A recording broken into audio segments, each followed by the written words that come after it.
Hi there, this is Tommaso Ziglia of musictheoryforguitar.com and we are here together for another music theory video.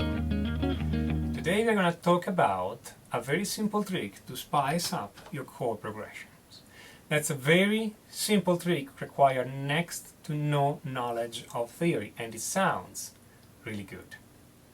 What we're going to do is we're going to take your chord progression, alright, rather than just playing the triads, so the chords like C, G, F, etc., we're going to add a ninth to every chord. Now, don't be scared, it's really simple to do. I'm going to show you how to do it. As you know, a triad, the most of the open string chords you play are triads. A minor, G, C major, all these kind of chords are triads, meaning that they contain three notes. We don't care right now what other three notes they contain, we just care that one of them is the root, and it's the same note that gives the name to the chord. So in C major the root is C, in D minor the root is D, in A minor the root is A, in A major the root is still A. Again, the name of the chord, that's the root. Very simple.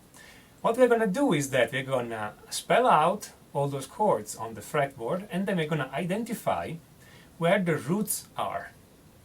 Why we need the roots? Because we're going to grab one of them and we're going to raise it 2 frets. I'm going to show you this in practice in a moment. And raising the root 2 frets will give us the ninth of the chord, and it's going to sound pretty good. And we can do this for all the roots of the chord, but for the lowest one. Because if you do it on the lowest one, it doesn't really sound good. So, let's see how it works essentially. So I have, let's say, a C major chord. Now, I'm not playing anything on the 6th string. From the 5th string I have a C, an E, a G, a C, an E. If you do not know the notes on your fretboard, I have another video that shows you how to learn them, so go and see that, and once you've learned them, you can do these, and it's much easier. But, assuming you know your notes, again, C, E, G, C, E. The root in the C major chord, the root is C. And I have 2 C's here. I have the C here on the 5th string and the C here on the 2nd string. Again, I said we are not going to touch the lowest C. We grab the other C, which is on the 1st fret on the 2nd string. And we're going to play the C 2 frets higher, 1 and 2. So that now it became a D. But we don't really care what note is this. It's just 2 frets higher. So rather than playing this, we move this note here. I have to shift around on my fingers to play that, but it's okay. And see, now this sounds different. See how this note is particularly sweet. That's the ninth of the chord.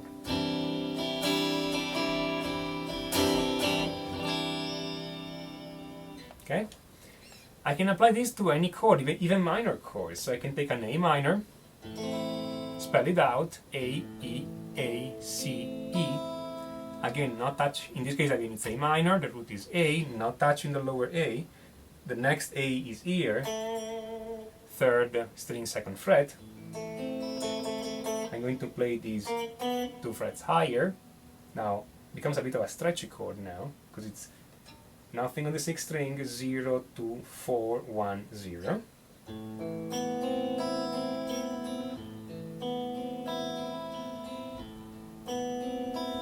It sounds particularly beautiful. Minor chord with an add 9, like we're doing right now, sound always beautiful. Okay, how does this apply to your chord progression? You want to add the ninth to some of your chord or all your chords. Now, let's take a different example. Let's say I have this chord progression which is A minor, G, F, G. I want to play the A minor here though. A minor, G, F, G. It's like playing bar chords, but I'm just playing the first 4 strings.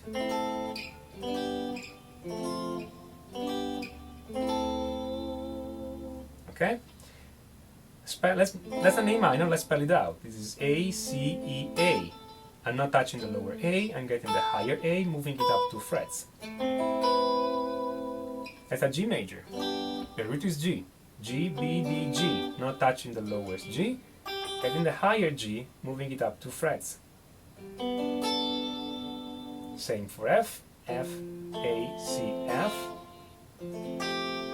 So now I have this chord progression.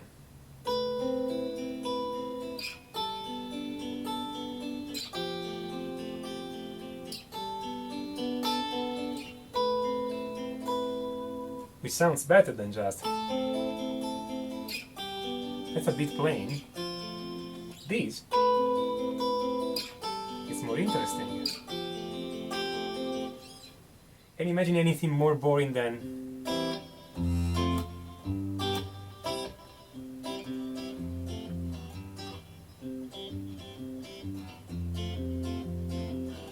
pretty boring? Okay? But let's play it this way.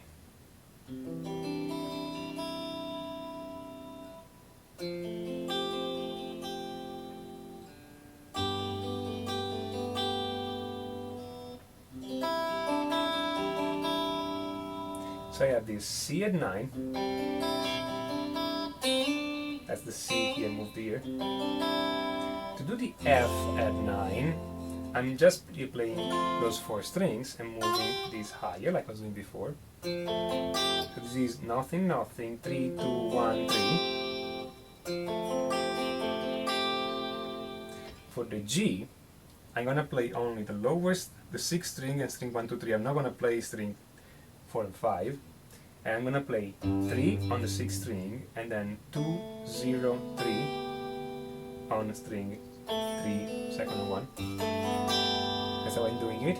Why this way? Because my G is this, and I'm raising, that's a G, and I'm moving, and raising these 2 frets. So again.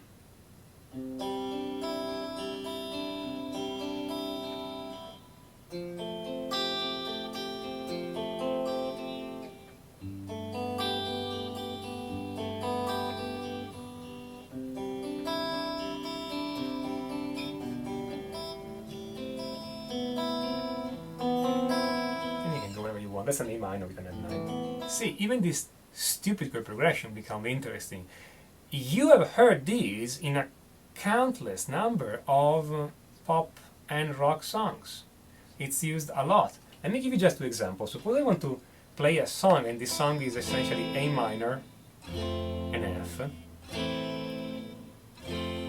It's an okay chord progression, but not really interesting. So rather than strumming it and playing just the block chord, I'm playing with them with an add 9.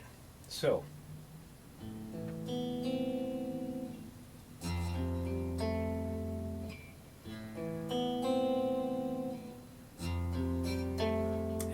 I've heard this one.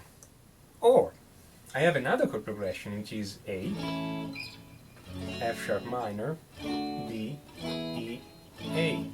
Who can compose a song with a chord progression that's stupid?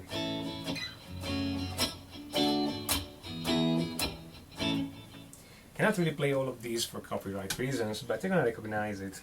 Again, I'm playing all those chords with a 9 and I'm arpeggiating them.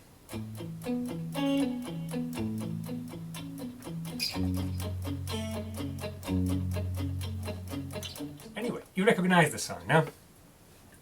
So as you can see, the song have been built using a simple chord progression and then adding a 9th on top.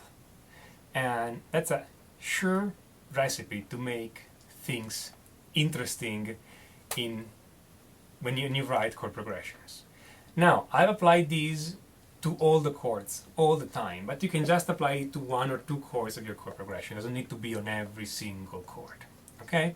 So, I think you guys have enough to experiment and do something interesting with your music. So, make sure to compose something with this. Make sure to write something with this so you remember these tricks. And until next time, enjoy.